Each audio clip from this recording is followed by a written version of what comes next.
Okay guys, आज हमने second purification technique जिसका नाम है डिस्टिलेशन उसको डिस्कस करना है। डिस्टिलेशन में हमारे पास लिक्विड का मिक्सचर होता है और उन लिक्विड्स को हमने सेपरेट करना होता है। अब डिस्टिलेशन में हम क्या करते हैं कि किसी भी लिक्विड के मिक्सचर को हम हीट करते हैं। तो जब हम उनको हीट करेंगे तो वो अपने बॉइलिंग पॉइंट की बेस पर जो है ना वो गैशियस फॉर्म में कन्वर्ट हो जाएंगे। ऑब्वियसली जिसका बॉइलिंग पॉइंट कम होगा वो पहले इवेपोरेट हो जाएगा और जिसका बॉइलिंग पॉइंट ज़्यादा होगा वो बाद में इवेपोरेट होगा। अब इन वेपर्स को हम कंडेंस कर लेते होते हैं और इस तरह से हमारे पास जो है वो लिक्विड सेपरेट हो जाते होते हैं। तो डिस्टिलेशन में क्या होता है कि बेसिकली हमने इसमें लिक्विड की कन्वर्जन करनी होती है into gaseous state by heating. और जब हमारे पास डिफरेंट लिक्विड्स के डिफरेंट वेपर्स आ जाते होते हैं तो उन वेपर्स को हम कंडैक कर लेते होते हैं लिक्विड्स में। That is called distillation. Distillation four types हैं: simple distillation, fractional distillation, steam distillation and vacuum distillation. Vacuum distillation को हम डिस्टिलेशन अंडर रिड्यूस्ड प्रेशर भी कहते हैं। सबसे पहले हम डिस्कस करते हैं सिंपल डिस्टिलेशंस को। ओके, सिंपल डिस्टिलेशन में हम ऐसे सब्सटेंसेस को, ऐसे लिक्विड को सेपरेट करते हैं जिनको जब हम हीट करें तो वो डिकम्पोज ना हो। क्योंकि बहुत सारे सब्सटेंसेस ऐसे भी हैं जो अपने बॉइलिंग पॉइंट पर पहुंचकर डिकम्पोज हो जाते होते हैं। तो उनके लिए हमने सिंपल डिस्टिलेशन यूज़ नहीं करनी। सिंपल डिस्टिलेशन ऐसे सब्सटेंसेस के लिए हम यूज़ करते हैं जो कि डिकम्पोज ना हो और उनमें इम्प्योरिटीज़ जो है वो नॉन वोलेटाइल होनी चाहिए। ओके, तो सिंपल डिस्टिलेशन वाला मेथड हम यूज़ कब करते हैं? जब लिक्विड मिक्सचर में जो लिक्विड होते हैं ना उनके बॉइलिंग पॉइंट के दरमियान जो डिफरेंस है वो बेसिकली 30 to 50 केल्विन होना चाहिए। फॉर एग्जांपल, अगर एक लिक्विड का टेम्परेचर जो है वो 300 केल्विन है तो दूसरे का जो टेम्परेचर है वो 330 होना चाहिए मिनिमम। तो उनके दरमियान में बॉइलिंग पॉइंट का जो डिफरेंस है वो 30 to 50 केल्विन होना चाहिए। अब इसमें एग्जांपल्स आ जाती होती हैं ईथर एंड टोल्यूइन की। सेकंड वाली एग्जांपल, अगर हमारे पास हेक्सेन एंड टोल्यूइन का मिक्सचर है तो तब भी हम उस मिक्सचर को सेपरेट करने के लिए सिंपल डिस्टिलेशन का मेथड ही अप्लाई करते हैं। थर्ड हमारे पास एग्जांपल आ जाती है बेंजीन एंड एनिलीन की। अगर हमारे पास बेंजीन एंड एनिलीन का मिक्सचर है तो इन लिक्विड को भी सेपरेट करने के लिए हम सिंपल डिस्टिलेशन का मेथड ही यूज़ करते हैं। नेक्स्ट हमारे पास आ जाता है fractional distillation. Okay, fractional distillation में हम तब करते हैं जब लिक्विड का जो बॉइलिंग पॉइंट का डिफरेंस है वो 5 to 10 डिग्री सेल्सियस हो, या अगर हम केल्विन में बात करें तो 10 to 15 केल्विन, इतना मतलब मिनिमम उनके दरमियान में जो है ना वो बॉइलिंग पॉइंट डिफरेंस होता है। इसी वजह से हम फ्रैक्शनल डिस्टिलेशन करते हैं। फ्रैक्शनल मतलब रिपीटेड डिस्टिलेशन करते हैं ताकि दोनों लिक्विड अच्छी तरह से सेपरेट हो जाए। Fractional distillation is used when the substances have nearly same boiling point। Nearly same उनका बॉइलिंग पॉइंट होता है। और कितना डिफरेंस होता है? 5 to 10 डिग्री सेल्सियस या फिर 10 to 15 kelvin. Okay, fractional column हम इसमें यूज़ करते हैं। और फ्रैक्शनल कॉलम हम क्यों यूज़ करते हैं? To increase the cooling surface area. ठीक है, ताकि जो वेपर्स हैं वो अच्छी तरह से कूल होकर कंडेंस बैक हो जाए लिक्विड में।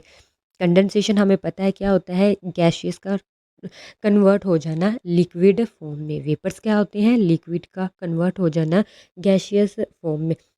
ओके, तो हम बात कर रहे थे कि फ्रैक्शनल डिस्टिलेशन में हम फ्रैक्शनल कॉलम यूज़ करते हैं डिस्टिलेशन के प्रोसीजर में। और फ्रैक्शनल कॉलम को हम क्यों यूज़ करते हैं? To increase the cooling surface area. और इसके अलावा हम जो है वो हर्डल्स भी प्रोवाइड करते हैं डिसेंडिंग लिक्विड्स के लिए। जो लिक्विड नीचे आ रहा है उनके लिए हमने ज़्यादा से ज़्यादा हर्डल्स जो है ना वो प्रोवाइड करनी है ताकि उनको कूलिंग सरफेस एरिया ज़्यादा मिले और वो अच्छे से कंडेंस बैक हो जाए। एंड असैनिटी वेपर्स, यानी कि वेपर्स जो ऊपर की तरफ जा रहे हैं उनको भी अच्छा जो है ना वो सरफेस एरिया मिले, which would facilitate collection of fraction. तो फ्रैक्शनल कॉलम में हमें ये फैसिलिटेशन मिलती है कि हम फ्रैक्शंस को अच्छे से कलेक्ट कर सकते हैं। हर फ्रैक्शनल कॉलम में डिफरेंट फ्रैक्शंस, डिफरेंट पार्ट बने होते हैं और हर एक फ्रैक्शंस में हम लिक्विड को या वेपर्स को बहुत अच्छे से कलेक्ट कर सकते हैं। फ्रैक्शनल डिस्टिलेशन में हमारे पास दो तरह के मिक्सचर आते हैं, जियोट्रॉपिक मिक्सचर और एजियोट्रॉपिक मिक्सचर। जो हमारे पास नॉर्मल मिक्सचर होते हैं वो होते हैं जियोट्रॉपिक मिक्सचर। अब एजियोट्रॉपिक मिक्सचर के बारे में भी हम आगे बात करेंगे, पहले हम डिस्कस करते हैं जियोट्रॉपिक मिक्सचर को। The more volatile liquid distil of before the less volatile liquid, यानी कि जो लिक्विड जितना ज़्यादा वोलाटाइल होगा वो उतना ही पहले जो है वो वेपर्स में कन्वर्ट हो जाएगा। और ऑब्वियसली जो लिक्विड जितना ज़्यादा वोलाटाइल होगा इट मीन्स कि उसका बॉइलिंग पॉइंट उतना ही कम होगा। अगर हम एग्जांपल्स की बात करें तो इसमें हमारे पास एग्जांपल आ जाती हैं एसीटोन और मेथनॉल के मिक्सचर की। एसीटोन का बॉइलिंग पॉइंट है 329 केल्विन और मेथनॉल का बॉइलिंग पॉइंट है 338 केल्विन। तो ऑब्वियसली एसीटोन मोर वोलाटाइल होने की वजह से पहले जो है ना वो वेपर्स में कन्वर्ट हो जाएगा। ओके, अगर हम जियोट्रॉपिक मिक्सचर की एग्जांपल्स की बात करें तो इसमें हमारे पास फर्स्ट मिक्सचर आ जाता है एसीटोन और मेथनॉल का, या फिर मेथनॉल को हमें पता है कि हम मिथाइल अल्कोहल भी कहते हैं। सेकंड हमारे पास मिक्सचर आ जाता है बेंजीन और टोल्वीन का, और इसके अलावा हमारे पास नंबर थर्ड पे एग्जांपल आ जाती है क्रूड पेट्रोलियम की। हमें पता है कि क्रूड पेट्रोलियम बेसिकली एक मिक्सचर होता है, और जब हम क्रूड पेट्रोलियम को हीट करते हैं, इसकी फ्रैक्शनल डिस्टिलेशन करते हैं, तो हमें कौन कौन से सब्सटेंसेस मिलते हैं? हमें गैसोलीन मिलते हैं, कैरोसिन, डीजल और पेट्रोल भी मिलता है। नेक्स्ट हम बात करते हैं एजियोट्रॉपिक मिक्सचर की। एजियोट्रॉपिक मिक्सचर में क्या होता है कि लिक्विड का जो बॉइलिंग पॉइंट होता है वो बहुत नियरली सेम होता है, तो इस वजह से हम उनको जो है ना वो सेपरेट नहीं कर सकते। It can not be used for azeotropic mixture as the component distil at the same temperature, यानी कि फ्रैक्शनल डिस्टिलेशन का जो प्रोसेस है वो एजियोट्रॉपिक मिक्सचर के ऊपर अप्लाई नहीं होता। क्यों नहीं होता? क्योंकि इसमें जो कंपोनेंट है वो डिस्टिल होते हैं एट द सेम टेम्परेचर। जैसे कि हम एग्जांपल की बात करें तो इथाइल अल्कोहल और water. In case of such a mixture, we use an another liquid with a lower boiling point।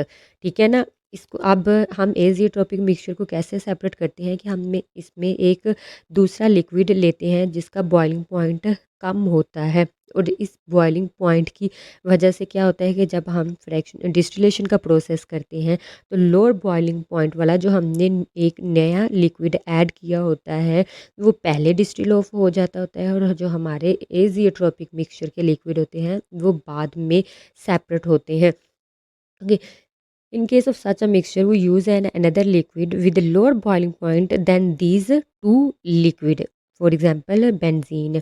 In this type of azeotropic distillation, pure liquid is obtained after two or more repeated distillation। Yes, हमें पता है fractional distillation कहते ही repeated distillation को है। अब mixture में दोनों liquid same temperature पर बॉयल होने की वजह से जब हम उनको एवेपोरेट करेंगे तो एक लिक्विड में दूसरे लिक्विड के भी वेपर्स होंगे, तो उनको हम कंडेंस बैक करेंगे और वो जो हमारे पास मिक्सचर होगा उसकी अगेन हम डिस्टिलेशन करेंगे। तो इस तरह से 2 to 3 डिस्टिलेशंस के बाद हमें दोनों जो लिक्विड्स हैं वो सेपरेटली मिल जाते होते हैं। For example, 100% pure ethanol is obtained from a mixture of ethanol and water in third distillation at nearly 351 Kelvin। 351 kelvin पर थर्ड डिस्टिलेशन में जाकर एथेनॉल सेपरेट हो जाता होता है वाटर से। ओके, नेक्स्ट हमारे पास आ जाता है steam distillation. Steam distillation the substances, इसमें हम सॉलिड और लिक्विड दोनों सब्सटेंसेस की बात कर रहे हैं जो कि वाटर में इनसोल्यूबल होते हैं लेकिन बट वोलाटाइल इन स्टीम होते हैं, कि जब हम उनको हीट करते हैं स्टीम उनको देते हैं तो वो वोलाटाइल होते हैं, having a high vapour pressure, और इनका वेपर प्रेशर बहुत हाई होता है। और वेपर प्रेशर हाई होने का हमें मतलब पता है कि बहुत ईजिली जो है ना वो वोलाटाइल हो जाते होते हैं, और इनमें जो इम्प्योरिटीज़ होती हैं वो नॉन वोलाटाइल होती हैं। ऐसे सब्सटेंसेस को हम प्योरीफाइड करते हैं बाय स्टीम डिस्टिलेशन मेथड। इसकी अगर हम एग्जांपल की बात करें तो इसमें एग्जांपल आ जाती है एनिलीन की, और इसके अलावा ऑर्थोनिट्रोफिनॉल एंड पैरानिट्रोफिनॉल भी का मिक्सचर भी इसकी example. Non volatile impurities can be removed, ठीक है ना। स्टीम डिस्टिलेशन के थ्रू हम नॉन वोलाटाइल इम्प्योरिटीज़ को ही सेपरेट कर सकते हैं। हमारे पास मिक्सचर में हमारा जो गिवन सब्सटेंस होता है वो वोलाटाइल नेचर का होता है, और जो सेकंड वाला सब्सटेंस होता है जिसको हम इम्प्योरिटीज़ कहते हैं वो नॉन वोलाटाइल नेचर का होता है। अब नॉन वोलाटाइल इम्प्योरिटीज़ में कौन कौन से सब्सटेंसेस आ जाते हैं? Aniline, nitrobenzene, salicylic acid, salicylaldehyde, orthohydroxyphenol, terpenes, essential oils and acetophenone. ये सारे के सारे जो है वो नॉन वोलाटाइल इम्प्योरिटीज़ में आ जाते हैं। ओके, अगर हम स्टीम डिस्टिलेशन की एग्जांपल की बात करें तो a mixture of ortho and para nitrophenols is separated by steam distillation. Ortho nitrophenol is more volatile due to intramolecular hydrogen bonding. Ortho nitrophenol में क्या होता है? इंट्रामोलिक्यूलर हाइड्रोजन बॉन्डिंग होती है। ये एक इम्पोर्टेंट पॉइंट है कि ऑर्थोनिट्रोफिनॉल में इंट्रामोलिक्यूलर हाइड्रोजन बॉन्डिंग होती है। इस वजह से ऑर्थोनिट्रोफिनॉल जो है वो ईजिली वोलाटाइल हो जाता होता है। In this kind of distillation, the mixture boils at the temperature at which the sum of vapor pressure of organic substance and vapor pressure of pure water is equal to that of the atmospheric pressure. Okay, ये basically boiling point की definition बताई हुई है कि जब हमारे पास कोई भी एक मिक्सचर होता है, ये कोई एक भी सब्सटेंस हो, मिक्सचर ना हो कोई एक भी सब्सटेंस हो, तो यहाँ पे बेसिकली वो बात कर रहे हैं मिक्सचर की। तो मिक्सचर में वो कहते हैं कि हमारे पास वाटर और ऑर्गेनिक सब्सटेंस का मिक्सचर है, तो उनके जब वेपर प्रेशर इक्वल हो जाता होता है एटमॉस्फेरिक प्रेशर के, तब आता है बॉइलिंग पॉइंट, ठीक है ना। तो ये बॉइलिंग पॉइंट की बेसिक डेफिनेशन भी है। Here the mixture boils at less boiling point than that of boiling point of a substance and water. Steam distillation में क्या होता है कि हमारा जो एक मिक्सचर होता है जिसमें सब्सटेंस और वाटर होता है, उनका जो एक्चुअल बॉइलिंग पॉइंट होता है उससे कम टेम्परेचर पे जो है ना वो हमारा मिक्सचर बॉयल हो जाता होता है। This means it also prevents any decomposition, so it is also just like distillation under reduced pressure. Okay, यहाँ पर जो है ना वो स्टीम डिस्टिलेशन वैक्यूम डिस्टिलेशन के साथ जो है वो रिलेट हो रही है। अब वैक्यूम डिस्टिलेशन और डिस्टिलेशन अंडर रिड्यूस्ड प्रेशर हम इसके बाद ही डिस्कस करने वाले हैं, तो वहाँ पे आपको क्लियर हो जाएगा। एनिलीन को हम प्यूरिफाई करते हैं by steam at 371.5 kelvin, quite below then its boiling point 453 kelvin.